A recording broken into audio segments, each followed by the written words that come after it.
Hello and welcome to the 5 Yard Dynasty podcast. I hope you're all doing well.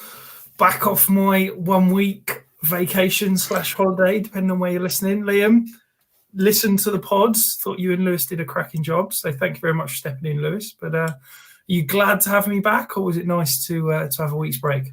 It's always nice to have a week's break, Rich. Can't have too much of you, can I? I've got to talk to you at least once a week every week of the year. It's nice to have a little bit of a break. Yeah, absolutely. You sound like my wife. She says the same thing. You know, talking to me once a week, it's just too much. But yeah, very, very pleased to be back. If you're joining us on Facebook or YouTube, glad to see you. If you're joining us on the podcast, unfortunately, Twitter is not playing ball at the moment with the stream.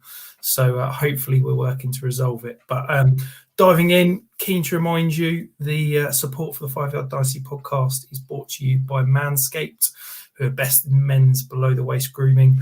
We still have that same exclusive offer. You can get 20% off and free worldwide shipping with the code 5Yard. As I said 2 weeks ago, Liam, skin-safe technology, no cuts on your nuts. It is a fantastic piece of kit. I'm going to say my ad read was better, but that is the one thing I didn't include was your good old catchphrase there. It's all about the no cuts on your nuts. That's all that matters. I saw you have a little sip there. Is this another pink cocktail? It isn't pink, actually, Rich. So this is, okay. I don't know whether you can see orangey, it. I'll give you that. It's kind of like a peach colour, but yeah, it's a double lollies cocktail. So it's meant to taste like the double lollies that you can get out of, I believe they're Swizzlers. Swizzler double lollies, but giving a nice plug to a non-sponsor. Yeah. Love it. Sponsor us, Swizzlers. So that is made with amaretto vodka, Southern Comfort, lime juice, orange juice, pineapple juice, and grenadine. And this one was found by my lovely girlfriend, and she actually made it for me today. So it tastes really nice. I'll bow to your knowledge. It's not one I can say I've ever consumed. But an impressive list of ingredients. I've certainly not seen a 7-ingredient cocktail in a while. No, but it is actually really nice. So if you've got all the ingredients, definitely try it.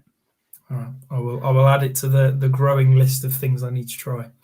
But we had an incredible week. I don't know about you, Liam, but it just felt slightly bonkers. I think I've said this maybe 13 weeks out of 13 so far, but yeah. Some crazy high scores, some nice breakout games, but who were the highest scorers?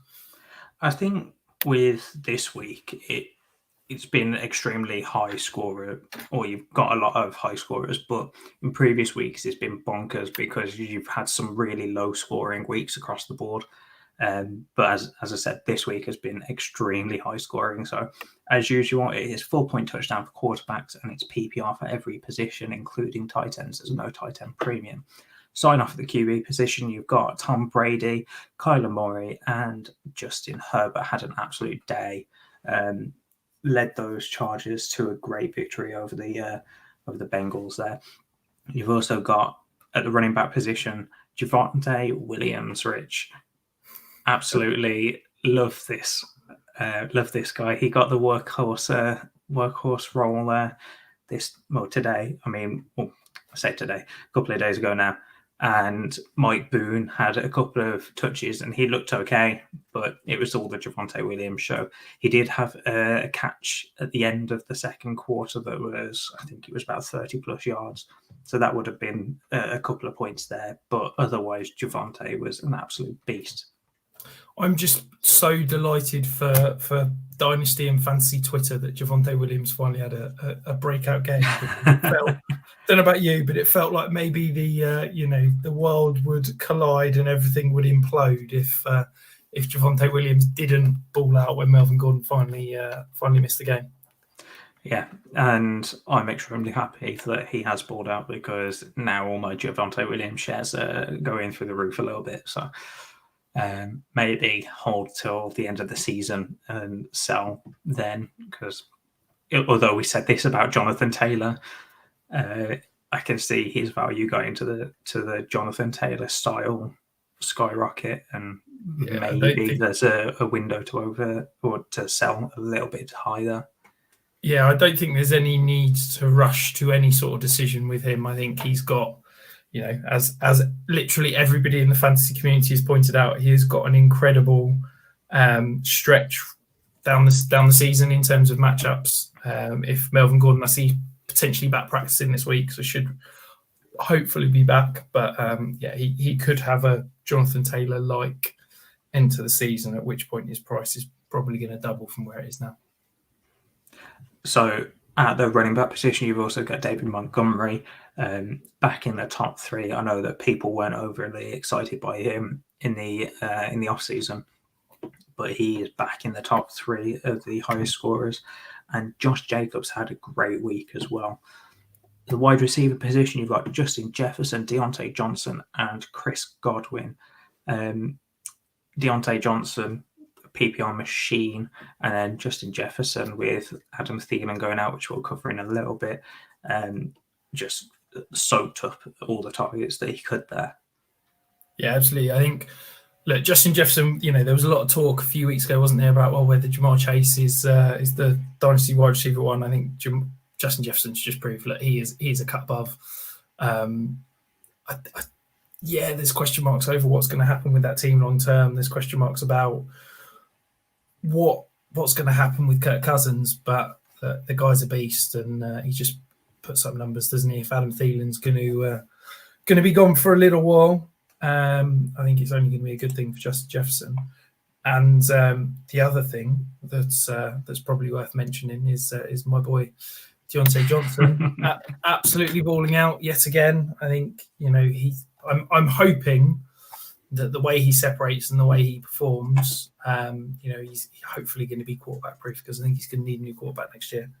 But I guess the one thing I would say is that before everybody starts going, but he dropped a ball, that's his first official drop of the year. Here we go with the drops again. It just shows, all I'm saying is it just shows that drops are irrelevant. He had 14-15 last year.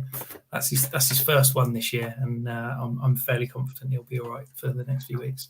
I mean, we could have just looked at the amount of targets he had last year and said that they were irrelevant anyway, because people were saying, he had so many drops, but he also had more targets than basically anyone in the league. There was only a handful of people above him with more targets. So at the tight end position, you had George Kittle had an absolutely amazing week. He was the number 1 scoring fantasy asset across all positions. So we had 39 points, I believe, in tight end in PPR leagues. Probably Indeed. Even more in tight end premiums, which is crazy. Dallas Goedert, again, about 28 points, I believe, and Rob Gronkowski.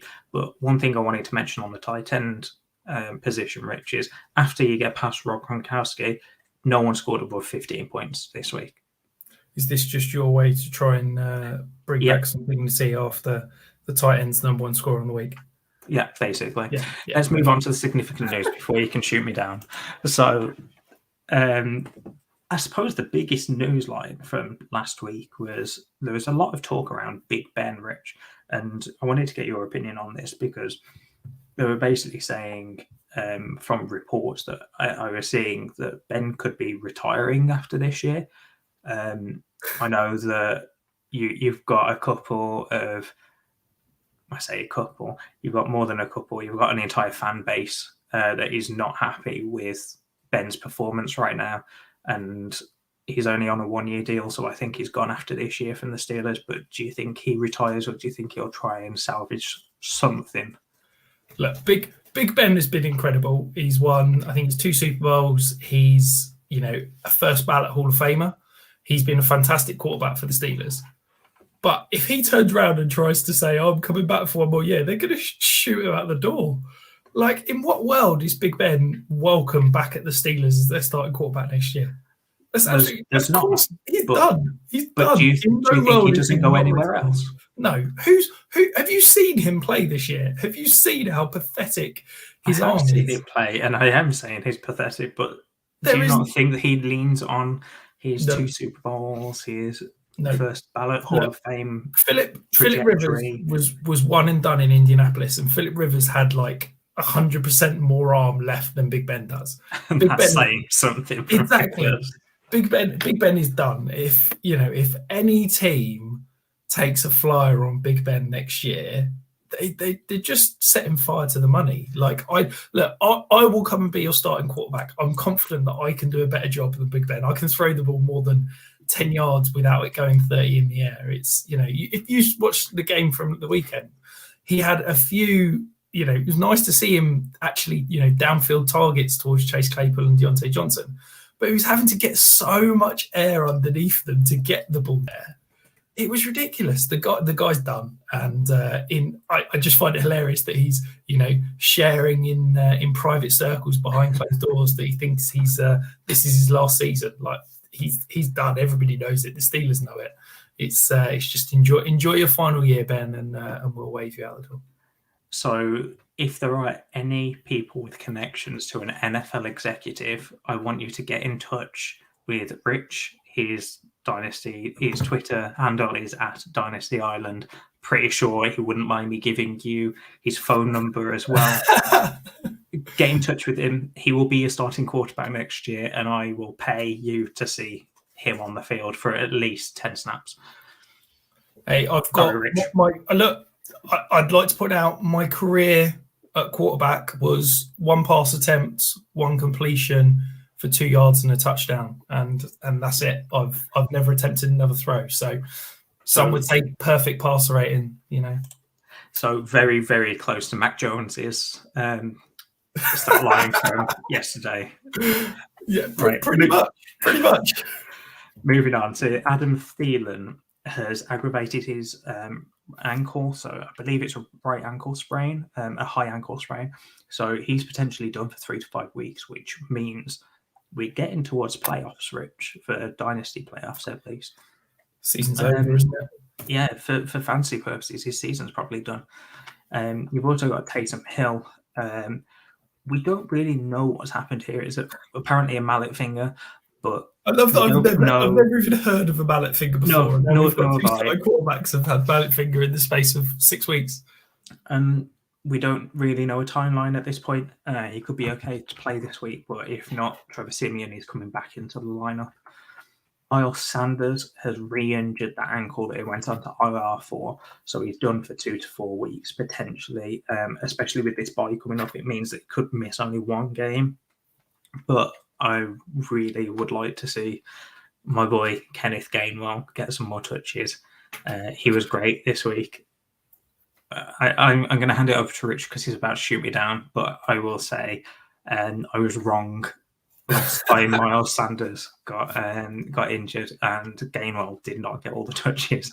I think that was a bit hopeful, but with Jordan Howard out, I haven't heard any news since he's been injured, so I don't think he's back yet. But maybe Boston Scott just comes in and it's still the 1-2 punch. Yeah, I mean, it was interesting. So obviously I watched a lot of this game being, against the Jets. I was really impressed with Miles Sanders. I think the thing for me is that I've always liked Miles Sanders as a back in space, but what he did well Sunday was he was running between the tackles was very impressive. And to me, it was showing, just what a complete back he can be if he's actually going to be utilised in that way. On the Kenny Gainwell point, I think, yes, he got all the work when Miles Sanders went down. Yes, people are going to look at the, 22% target share and that side of things and get super excited. 20+ points. Yeah. The thing is that Boston Scott, yes, he was active, but he was only a late active, and I think he was basically there as an emergency back. He played 4% of snaps. Yeah, he basically didn't get on the field, did he? And I think that Jordan Howard, it should be back this after the bye, is the reports that I've read. So I think if Miles Sanders is healthy, I think this is his backfield. If he's not, I think it's going to be a complete, mess timeshare, and I'm not sure you're going to want to, in the fantasy playoffs, be relying on any one of those 3 guys. So I think, yes, I know you love Kenny Gainwell, and yes, I'm a fan, but I just think we just need to chill a little bit. I think the the stat line says more about the Jets and their shocking linebacker core and inability to cover any running back out the backfield than it does perhaps about Kenneth Gainwell and his elite fantasy potential. I do think that Gainwell's skill set does tie in nicely with the Jets' inability to cover running backs in any way, shape, or form. You didn't need to point that out. I'm just rewording what you said. So maybe I am going a little bit too high. The one thing I did just check was Jordan Howard is probably out next week and hopeful to return in week 15. Mind you, the Eagles are on a bye anyway, so it doesn't matter, but hopeful to return in week 15. So you're probably looking at the same backfield as when Miles Sanders was on IR. Moving on, Joe Burrow had an injury to his little finger. I couldn't find any news line on this or any timeline on this, Rich. So I don't know whether you've seen anything. Yeah, so he dislocated his finger in the game. And they said they popped it back in and it was okay, but it obviously got worse. And having dislocated many a finger, it sort of stiffens up over time. So I think he's said that he's aiming to play this week and he's going to play through it. It's the little finger, which is not as important in terms of gripping the ball. It's not like your index finger, but it does get quite a lot of pressure put on it as you rotate the ball. So it's certainly one to watch because, for a lot of people with Jamar Chase, T. Higgins, even Joe Mixon, Tyler Boyd shares, it's an important injury to monitor as we get to those playoffs. No CJ is on the shares, Rich. Come on. Let's not forget the fantasy stud. Don't talk about tight ends, I thought, Lim. Speaking about tight ends, though, your boy Logan Thomas, Rich. He has an ACL injury. It doesn't look like it's a tear now. I think that was the initial thought. But he's potentially done for the season at this point. Yeah, it's been an awful season for him. That one hurts because I've got quite a lot of Logan Thomas shares and because I bought them for free last year. And I was really excited because the Washington offense has got a really nice stretch of games in the playoffs. So I was thinking that I was getting, a nice bounce back tight end potentially. And there he is. ACL. They said it's not a tear though, so he's got a chance to return this year. But if they're out of the playoff picture, which they might hang around, but they could well be out of the playoffs, and they might just leave him on the shelf for the rest of the year. So Daniel Jones has a neck injury with Mike Glennon in concussion. We could be seeing Jake Fromm starting, who was drafted to the Buffalo Bills not last year, the year before in 2020, I believe. Out of Georgia. Yeah. Look, Jake Fromm. It's been confirmed that he's starting. Okay, I missed that news. Sorry, listeners. I think Daniel Jones is hoping, but they've basically said that he needs second opinion. So look, Jake Fromm. It's hard to be excited about this, isn't it? He's got a fairly weak arm. I don't think he's an NFL caliber quarterback from a kind of raw kind of aspects, shall we say, perspective. But I think if you're just asking him to deliver the ball, and let's be honest, hopefully we might see all of the Giants' weapons on the field at one point. I think, everybody sits there and is like, oh, they've got Kenny Golladay, Sterling Shepard, Kadarius Toney, Evan Ingram, Saquon Barkley, and I don't think they've played together all year. So who knows? Maybe if they can all get on the field this week and all healthy, maybe Jake Fromm can actually deliver the ball, and it might be a good week for everyone. But hard to feel confident, I'd say, about any Giants heading into this week. So the last bit of injury news that we've got is Kenyan Drake broke his ankle during the game. He is also done for the year, so that opens up more of the target share for Josh Jacobs. And then the last bit of significant news, bye weeks, we've got the Eagles, as we've already mentioned, the Colts, the Dolphins, and the Patriots. So if you've got any players from them, they're not playing this week. Make sure you've got some contingency plans and get those waiver wire ads like Rich has probably put his article out already today, as of recording, it's a Tuesday. So take a look on that. So Rich, Dynasty stock market. Do you want to take us away with one of the risers that we've got this week? Yeah, it's quite a nice seamless transition. You're talking about Kenyan Drake and a potential plethora of targets for Josh Jacobs, and he's going to be our first Dynasty riser. Could this be the final opportunity for Josh Jacobs to see a true 3-down role? On Sunday, he saw 9 targets, which I believe is a career high. When Drake went down, I know I talked about it in the waiver wire article. Peyton Barber is still sniffing around. Could we see Jalen Richard get some work? But hopefully, we might finally see a Josh Jacobs 3-down role, and he can get out the volume-based RB2 doghouse that he's been sat in for the last 2 years. Honestly, I don't see the point in or the fascination that NFL teams have with Peyton Barber. I mean, Washington, for some reason, kept him around when they had Adrian Peterson and a bunch of other backs sniffing around that backfield. You also had him in Tampa Bay, stopping Ronald Jones from doing basically anything. I don't see the fascination there. But more on Josh Jacobs, really. He's potentially going to jump up. Last year, I believe he was the RB4 or the RB3 through the first 5 weeks of the season. So you're potentially looking at Josh Jacobs getting back to that sort of production. You're most likely looking at a trade deadline that is gone. So you can't really do anything apart from ride this out. But maybe it drives his price up a little bit going into the off-season. If you're a contender, this is great news. Yeah, absolutely. It could be that that little boost that you need just heading into the playoffs. And then the other big riser, you already mentioned him in the high scorers, George Kittle. He was, as you said, the number 1 player on the week. He scored 39.6 points. His final stat line was 10 touches, 186 yards and 2 touchdowns. It was, I'll be honest, watching the game in 40 of this today, I have no idea how that man didn't end up on the winning side. Like how can a tight end play as good a game as he did in, not just as a receiver, but he had a couple of rushing attempts. He, as a blocker as well. There's some fantastic blocks and traps and stuff. And then he ended up losing. It was absolutely outrageous. The guy was a beast. And I think this just proves that when healthy, he's absolutely in that tight end 1 kind of conversation. But the problem is that it's a big if, isn't it? Yeah, I'm still wary going into next season with Lance probably taking over that offense.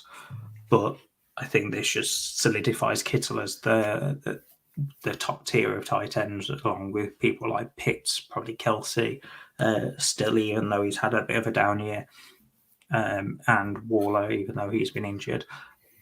I can see Rich. I don't really know what the word is, but basically pulling faces at me saying, please stop talking because I don't agree with you. So, Rich, what don't you agree with, mate? I just don't know if, for me, I think with Waller's performance this year, I wonder if he's fallen out of that top tier. I think that Kelsey deserves to still be in that conversation. I think Kyle Pitts has shown enough potential, and with his draft capital and at his age, he should absolutely be in that conversation. And I think George Kittle has produced this year. I don't think Waller, when healthy, has produced. So for me, he's still kind of in that conversation, but I think he's probably closer to tight end 4 and 5 than he is to tight end 1, put it that way. I still think that's a whole tier at the moment. I think the gap between what we saw as tight end, the top tight end tier, and then slightly behind at the start of the season, I think that's just kind of withered away, and it's now a whole tight end tier. I don't think Waller has been moved out of that. I think so if you're talking Pitts and potential, Rich, I don't see how you can't include Waller in his potential. That's my only concern. Yes, age, but I still don't see how you can include one on potential and not the other. Yeah, so for me, I've got Kelsey's my tier 1, Pitts is my tier 2, and then my tier 3 is George Kittle, Darren Waller, and Mark Andrews. So yeah. Anyway, that's enough tight end talk. We'll move to some foolers. Thank you. That makes me feel so much better. So Trevor Lawrence, again, another week, another 3 or 4 very impressive throws, and another really poor fantasy performance. Here's a pop question for you, Liam, putting you on the spot. Can you name who was the number 1 wide receiver for the Jacksonville Jaguars this week? Former first-round pick. Please tell me. I knew that they had. Well, I say I knew. I saw that one team had interest in Philip Dorsett, and I can't remember seeing anyone signing him. So please tell me it wasn't him. No, it wasn't him. He was drafted by Treadwell. Then I know that he's on I know he's on the Jags. So yeah, that's crazy. Crazy. He led the Jags in targets and receptions this week. It was crazy. Look, I think I still believe in Trevor Lawrence, the talent. I think he is. For me, I've seen enough to believe that he's still an elite quarterback, but that whole situation is an absolute tire fire. There's nothing there that I feel good about in terms of the offensive line, the receiving weapons, the offensive play caller, Urban Meyer. It's just awful. Now, my question is that we saw at the beginning of the year, Trevor Lawrence being put in the same tier along with Joe Burrow as a top 7-8 dynasty quarterback coming out. Do you think you can still call him a dynasty QB1, or do you think that he's fallen that far? I think he's fallen outside of the QB1 range for me. I was already skeptical about putting him in the QB1 range without him taking a snap. Same with every other rookie quarterback this season. But I think with Lawrence specifically, I had him lower going into the season. I think I probably got him higher than what the dynasty community sees him as right now, because I think that situation is going to get better. Same with Zach Wilson. I think, yes, his production, both of their productions aren't great. We spoke about both of them last week with Lewis, but I think that their situations are going to get better. I think if anyone's going to get better, it's going to be Lawrence's.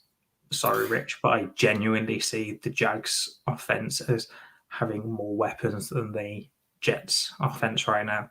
And that's saying something. You've not watched enough of Elijah Moore, that's for sure. I think yes, I'll healed on Elijah Moore, but you've also got James Robinson. You've still got Dan Arnold. Yes, he's not brilliant, but he's much better than whatever tight end you're running. Is it Ryan Griffin right now? You've got Etienne coming back. I just see them, and they've got more cap space as well. Yeah, I think so. Quickly touching on Zach Wilson, I think that yes, he has had his struggles, but to me, the first half on Sunday was the best performance I've seen from Zach Wilson all year. He's shown a lot. It was the first time on Sunday that I felt that he was playing within the offense, and then that fell apart in the second half, and he was fairly poor again. But I think with Trevor Lawrence, he's still, for me, my QB9. Now, I am the first person who sits here and says QB age is massively overrated, but if you were in a startup right now, I don't think I could take Aaron Rodgers, Matthew Stafford, Russell Wilson, Ryan Tannehill over Trevor Lawrence. So I bet you a lot of people could. Maybe not Tannehill, but absolutely. I think the other ones that you mentioned, I bet you many people in the offseason will. 100%. And I just think that for me, I get that from a fantasy perspective, he's been poor, but I just believe in the talent. And I think that whilst that situation is dreadful, whilst he's thrown to a load of whatever receivers, I think he's shown enough that I think that next year, hopefully with a better offensive mind and play caller, I really think that he could be, for me, I think he's got top 2 or 3 quarterback in the NFL, not from a fantasy perspective, quarterback. I think he has got that truly elite talent, and some of the throws he makes, he's there. He's just got to get more around him and put it all together on a more consistent basis. I want to get you and FF Miz, the other Rich that we had on the pod during the off season, and just do a whole session, a whole pod on Trevor Lawrence and Zach Wilson, because I want to know your thoughts on them. But moving on, Rich, for the other 4 that you put on the list, Corey Davis, so speaking about the Jets, he's done for the season, but what's his value right now? Because he's not been brilliant. He's been particularly up and down. What do you see? What do you see for Davis going forward? It's not good. It's not good. I think, look, I was very excited about him coming to the Jets. I think he is a prototypical kind of Z receiver, I like his all-round game. I think he's a fantastic blocker. I think he's a nuanced route runner, and I thought that he'd settle into that, intermediate route range for the Jets, and I was very excited, as I'm sure many people know. But that hasn't really panned out, and he's basically not been healthy all year. He showed a couple of flashes earlier in the year. We had decent target share, decent options, but has basically just not really produced. And I guess my concern is that I think this offense is now Elijah Moore is kind of the one. I think there's no questioning that at all at the moment. So my concern is that he's now going to settle into that roster clogger range where you never feel great starting him, but he's got too much value to kind of just cut, but you're never going to get anything for him in a trade. So I am very concerned that we've quite quickly entered that roster clogger range, and maybe this offseason is wait for there to be a couple of hype pieces about Zach Wilson and him looking great, and then it's get what you can for him kind of time. I think with Corey Davis, you've got to hold until the start of next season. Maybe he puts something up, or he just does nothing, and you can finally cut him because his value is gone. I don't think right now you can really do anything with him. He just may be a throw-in piece in trades just to get it over the hump and get it accepted. Yeah, so if I can get a second for him, I'm probably selling right now. Yeah, if I can get a second for him, I'm smashing that. Probably that's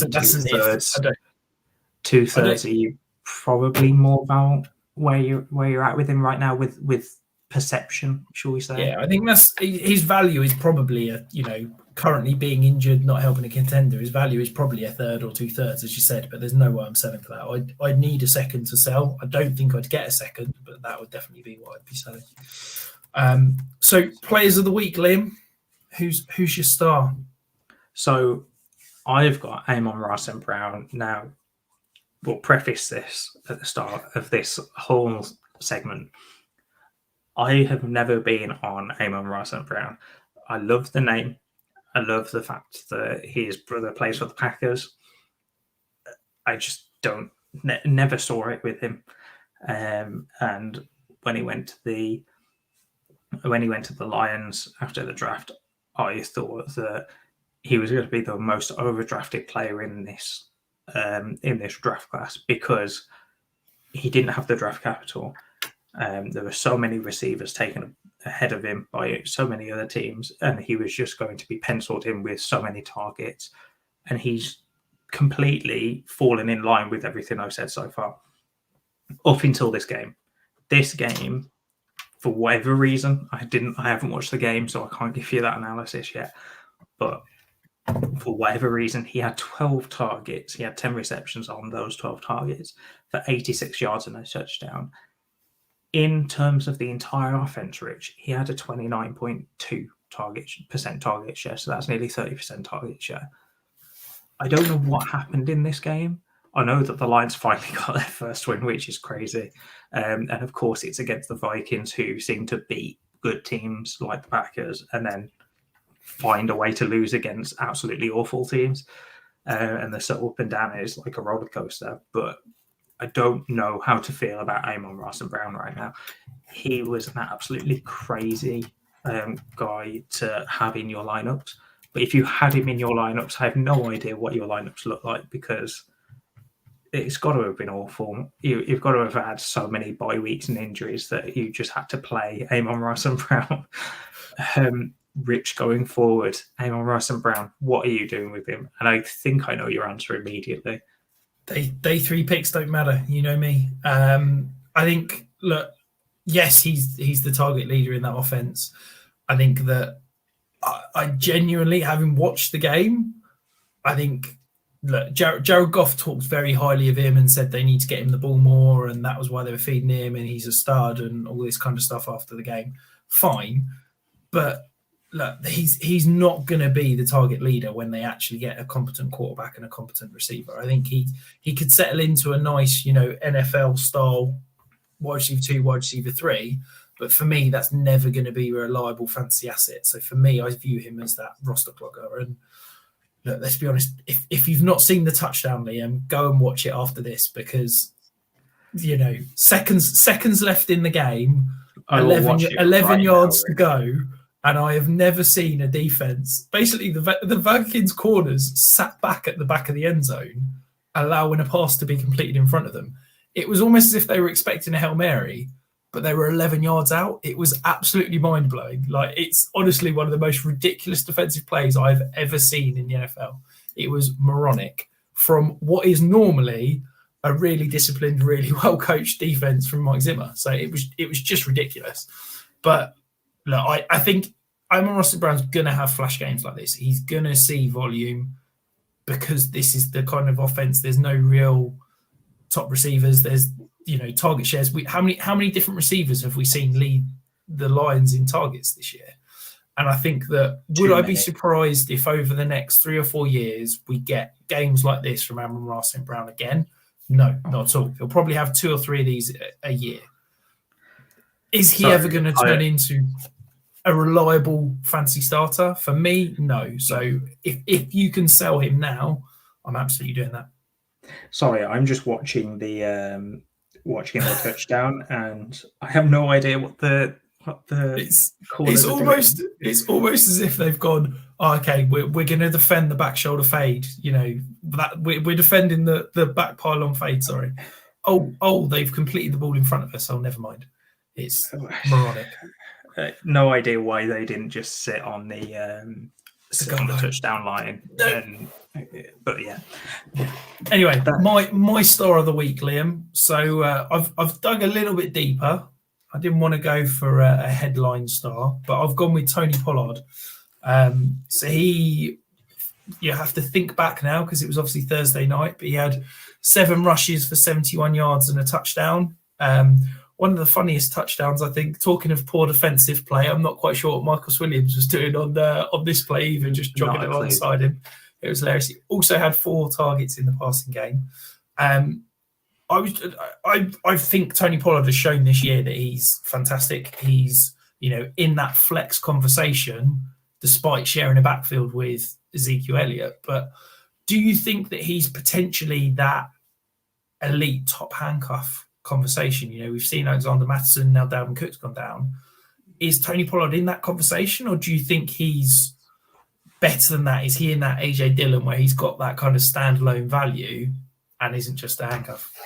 You stole the words from my mouth when you said AJ Dillon, because he was the first person I thought of when you mentioned is he a top handcuff, because it depends how you view handcuffs, because they can mean one of 2 things. You can either think handcuff is purely for when a running back goes down, which I suppose was the way that you were probably speaking about him there.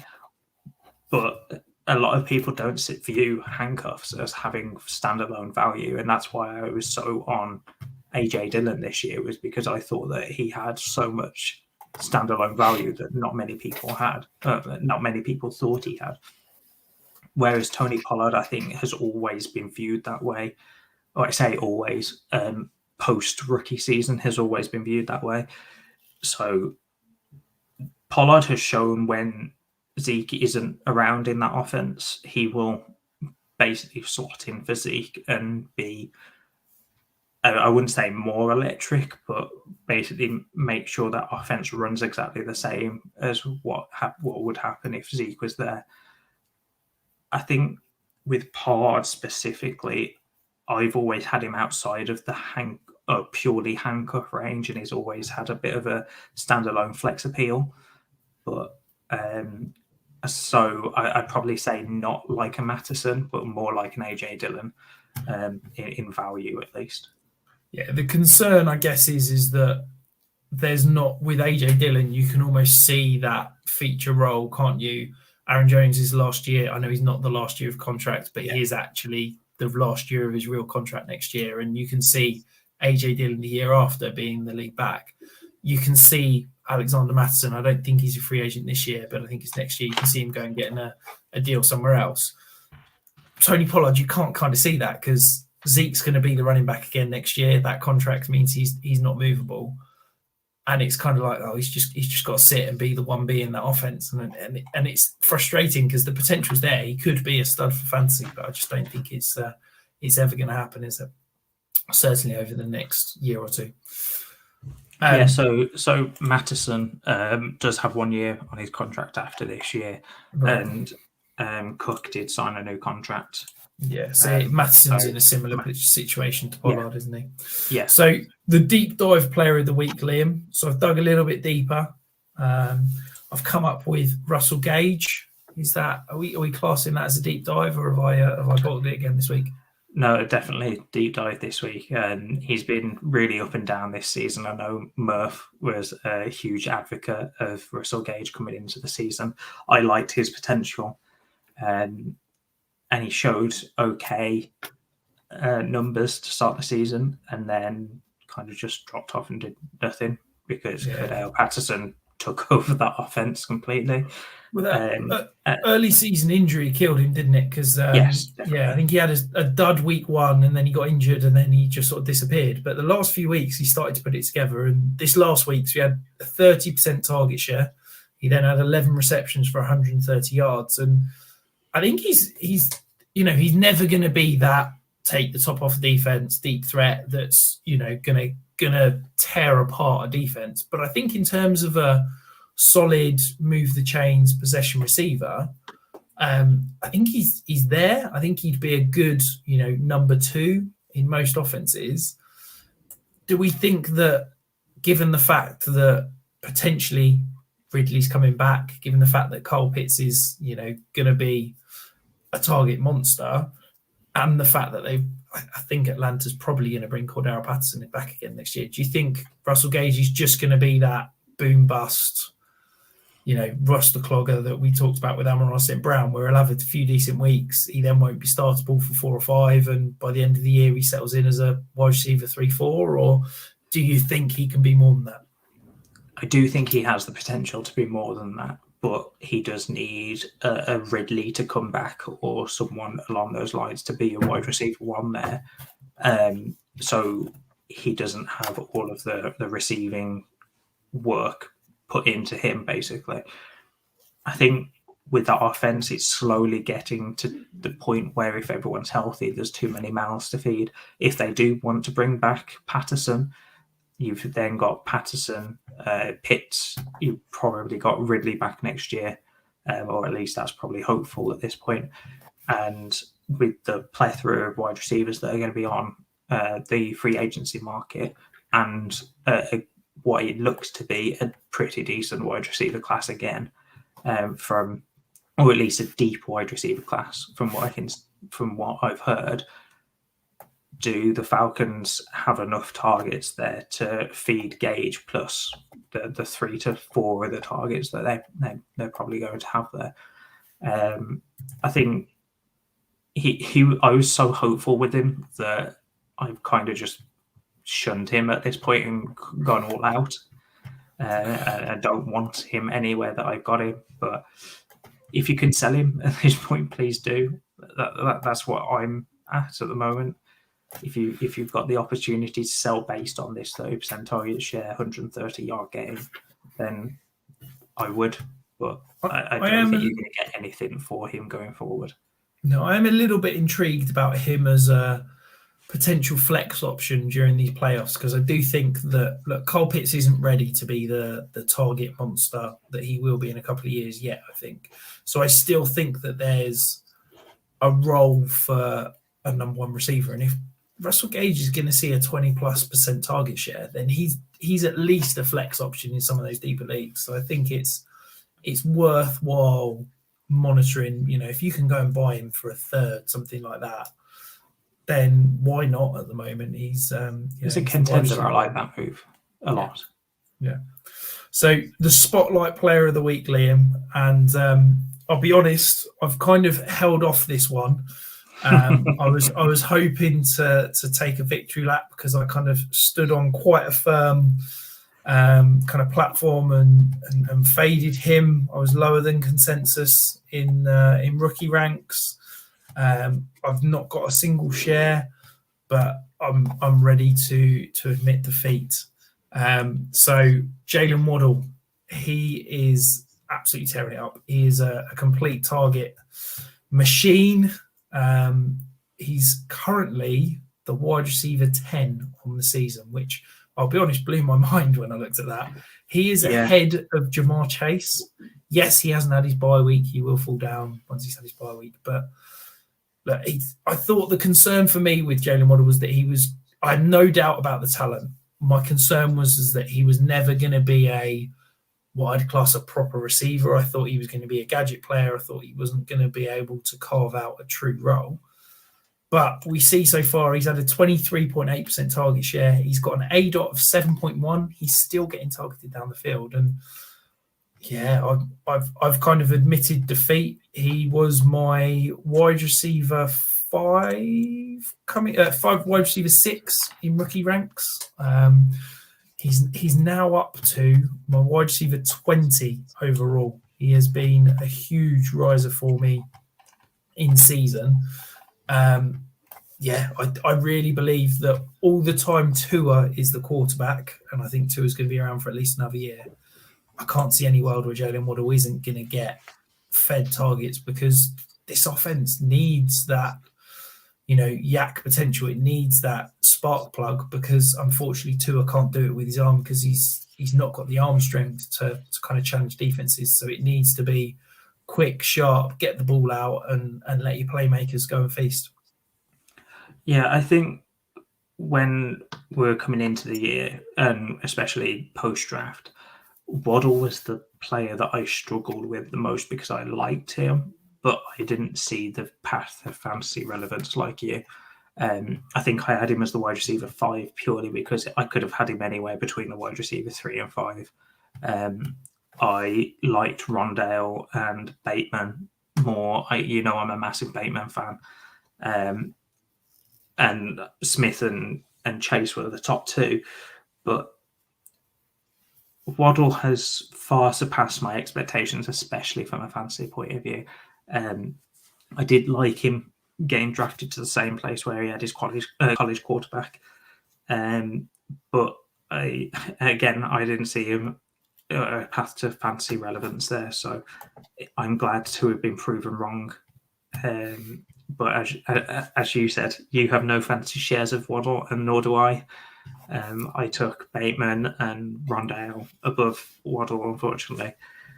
But yeah, I struggle with Waddle still, because he's the wide receiver 1 in that offense, but we have no idea what that offense is going to look like come next year. I've probably said that about every offense coming into this season, but genuinely, because there are so many wide receivers out there next year, we haven't seen Waddle on the field with Fuller, to my knowledge, for a full game. We haven't seen Waddle really been challenged for targets since he's blown up over the past few weeks. So what do we see when Devontae Parker's back, or Fuller's back, or another wide receiver comes in next year? We've seen Will Fuller's, I think, is done in Miami. He's got this broken finger that has lingered. He signed a 1-year, $10 million deal. I think maybe he plays down the stretch, but I don't think Miami are bringing him back. Devontae Parker played this week, and I think they complement each other really well. I think Devontae Parker is going to be that, prototypical X receiver who's going to run those deeper routes. He's going to be good at contested catches, and then you've got Jaylen Modder who can just clean up underneath. And I think that my concern was there wouldn't be the role that would allow him to feast. And Miami have just proved that they're happy to feed him, 7, 8, 9, 10 targets a game on those underneath crossers, on those, short double moves, the zigs and digs and things. And he can create separation. He can do stuff with the ball afterwards. And I think that, I'm happy to admit that I was wrong on Jaylen Modder. I thought I loved the talent. I just didn't believe that a guy that basically never put it together for any sort of consistent spell in college could do it in the pros. But I'm happy to admit I'm wrong. As I said, he's now up to my wide receiver 20. So that's ahead of Devonta Smith. That's ahead of Elijah Moore. That's ahead of the likes of Jerry Jeudy and Brandon Ayuk. So he's definitely for me a sought after dynasty asset, and I'd pretty much be happy paying anything up to probably a mid first in Superflex. I don't think I'd pay a top 3 pick, but I'd certainly pay a kind of a 4th, 5th, 6th pick in this year's draft for a Jaylen Modder. I can't wait to have the offers come in from you for you then, Rich. Because I don't think many people are expecting that price right now. I definitely didn't. But yeah, there we are. I'm always happy to buy a young, productive wide receiver. So if anyone wants to come and sell me Jaylen Modder for should we say anything outside of the top 4 pick, I'm happy paying that price. So, Rich, moving on to the listener questions, we've been smashed by 4 this week. So, first of all, we'll go with some of the quick hitters. Andy at FPL Mode asked Aaron Jones, "Is it time to sell, Rich?" Absolutely not. I don't think it's ever the time to sell a player coming off injury when his backup has played well. I think that. For me, if you've got Aaron Jones, you can probably sell him for like a mid-first, if that. I'd much rather hold, see what he does over the next couple of weeks. I think that he could still produce, a decent playoff stretch. And then you could potentially look at moving in the off-season.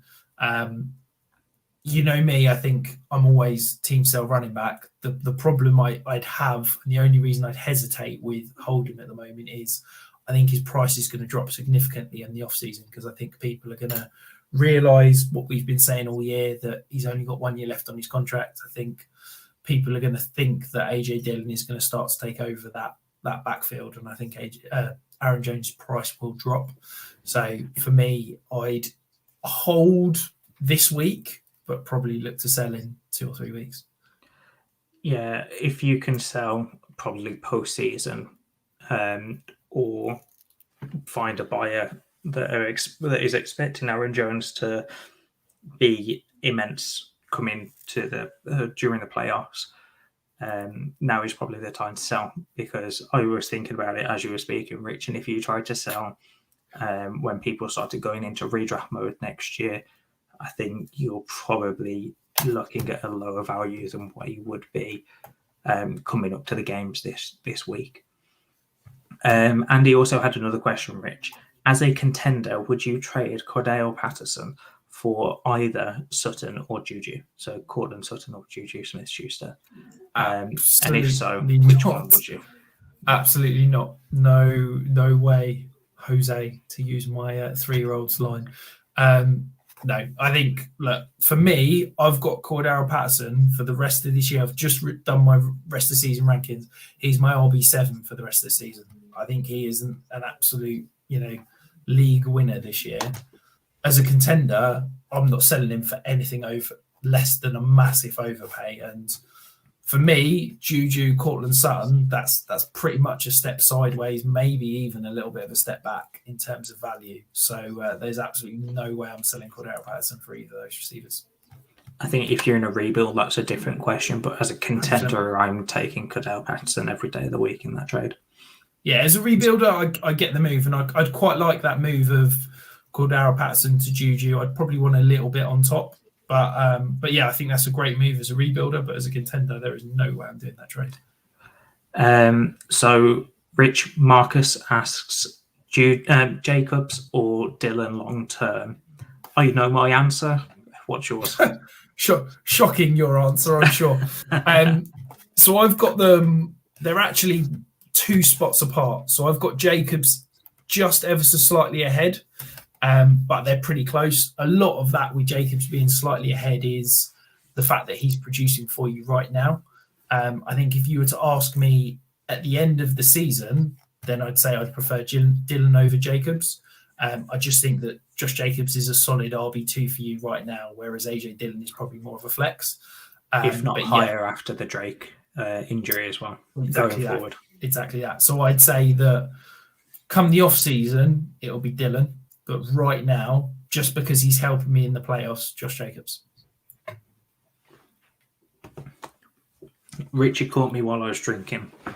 I you just couldn't wanted have talked for an extra 10 seconds, could you? I absolutely could have, but I didn't want to because I saw you taking a big swig. I thought I'd highlight the fact that you were taking a big swig of your highlight that as finishing my drink. Thanks, Rich. Yeah.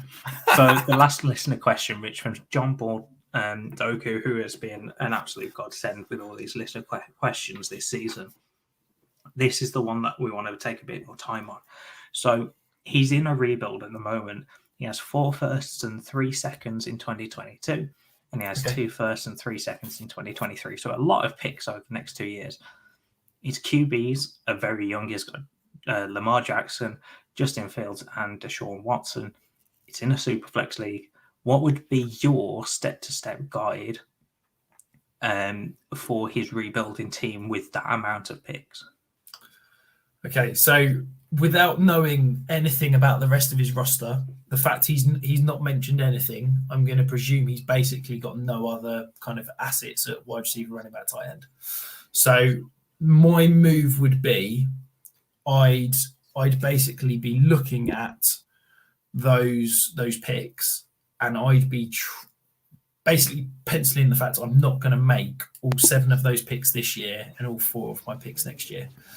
I've spoken about it before. I've said I don't believe in 2-year rebuilds. I think any roster can be turned around in 12 months. So I would be looking, depending on the rest of his roster, at competing for a playoff spot in 2022. So what I would personally look to do is I wouldn't buy running backs. I don't know if I've said this on the pod before, but it's something that I say to quite a few people is don't buy running backs in the off season. Okay. You will see by the Cam Akers, J.K. Dobbins injuries before the season, running back values can plummet in a heartbeat. Okay. I look to buy running backs at the start of the season or in those first 2-3 weeks, because yes, you might have to pay a bit more, but I would rather that security of my asset is not going to go up in flames.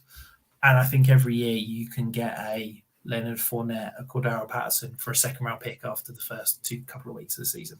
Okay. So I would probably not look to buy any running backs. I'm buying volume at running back. So I'm going to go out and buy a load of 3rd and 4th round pick running backs. I'm going to try and, my way of building a depth of 15 plus running backs, but I'm not going to go out and spend 2-3 firsts on a, Javonte Williams or Najee Harris, someone like that. I am then looking to move those first round picks for young wide receivers that I can build around. Okay. So I am targeting the likes of Justin Jefferson, CeeDee Lamb, Jamar Chase, Deontay Johnson, Jaylen Modder, Devonta Smith, Elijah Moore, people like that.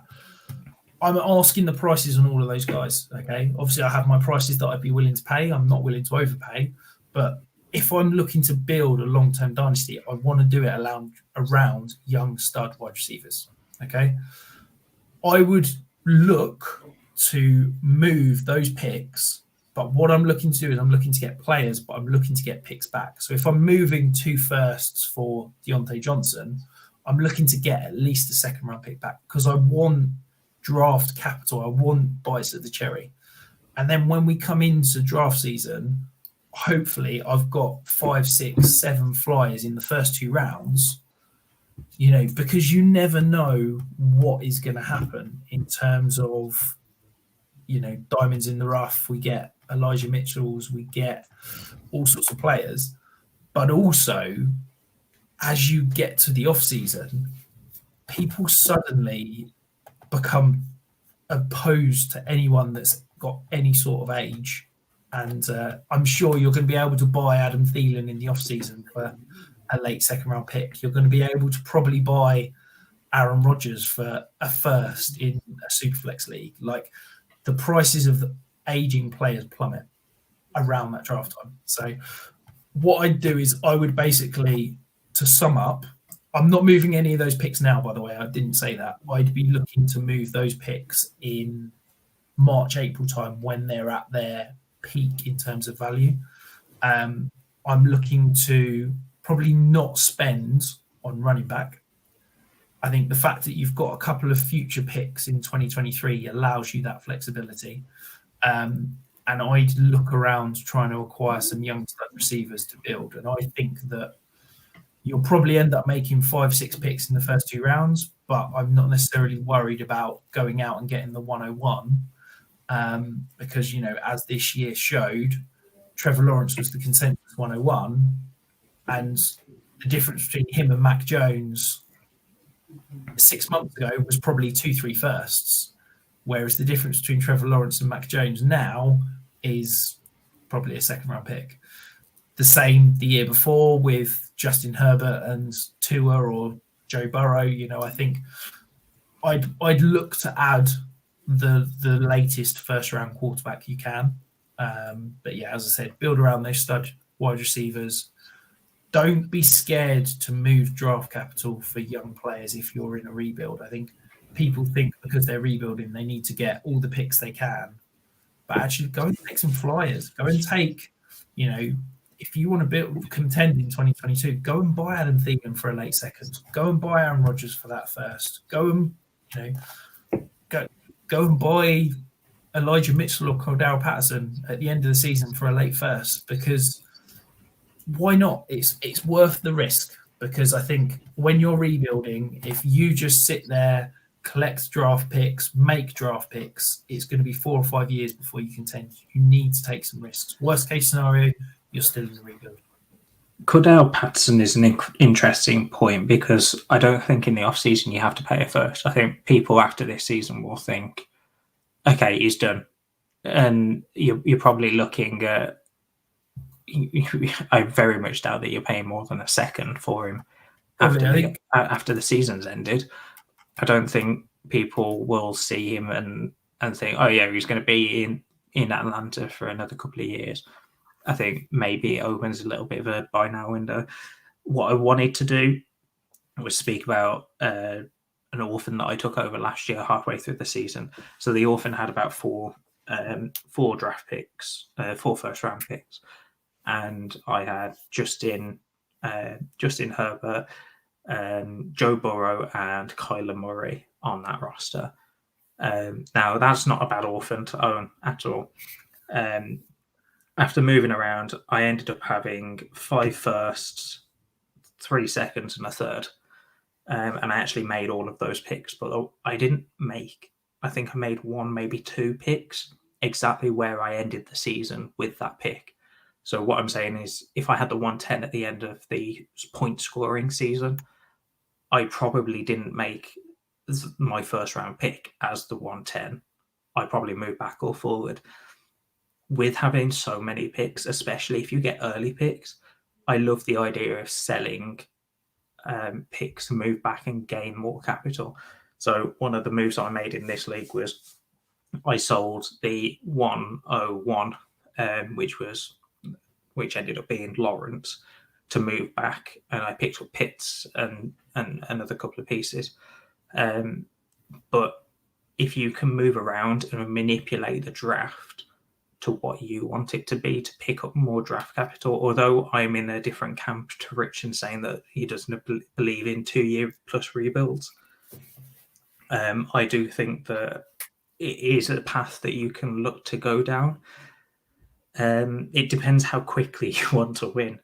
Like this roster that I have, I ended up hitting on a lot of picks. So I ended up after the draft having Chase, Fields, Pitts, Javonte Williams, Vonta Smith, Michael Carter, Amari Rodgers because I had to, Nico Collins, and Kenneth Gainwell. I ended up with all of my first round picks hitting essentially, and one of my seconds hitting. So although it was really lucky that I hit on a lot of my picks, what I've since done in that league is traded a lot of those assets to go and get Tyreek Hill and other pieces like that, where I can now contend and I'm actually in the playoffs as one of the top seeds. So don't be afraid to move around, manipulate the draft however you want, because as a person with the most picks in the first 2 rounds, most likely, you can always move around and probably get people to pay a little bit more than they want to pay. And then going forward, you've got that draft capital. That's what I did. And even though I made all these picks, I ended up getting 4 different picks. I think I ended up with 3 firsts next year, which I've used 2 of them plus a bunch of seconds to move around and get higher picks like Tyreek Hill. So make sure that it's not just, I have these picks, I have to take them. Because even if you do want to take people, you can always move back, and who knows, that person could be there afterwards. I will say picks will always have a hit rate, and you're not always going to hit. So this is a very unlike scenario that you pick 5 first-round picks and they all hit. But yeah, we'll cover hit rates and trading and all that kind of stuff in the off-season. But I think the one point you made there that I really want to emphasize is, don't think of picks as drafting a pick for a player in that year. A draft pick is a movable asset. A 2023 first isn't going to be Keishon Butte or Bijan Robinson or one of those players. You're likely going to move it before then. So think of it as that tradable asset, and think of it in terms of value now, not necessarily sitting and waiting to make that draft pick in 2 years' time. Yeah. But that concludes it for this week. So if you haven't checked out manscaped.com, you can use the code 5yard for 20% off and free international shipping. As Liam mentioned, make sure you're checking out 5 Yard Rush website. We've got Dynasty Waiver Wire article has gone live today. Murph's obviously doing all the redraft stuff. The college guys are absolutely tearing up at the moment. They've got all the college previews and reviews as we're in the bowl season. And obviously Pitsy and Rob will be back with their fantastic articles as well. So thank you very much for listening, for watching along if you're watching on YouTube or Facebook. And thank you, Liam, and we will see you again next week.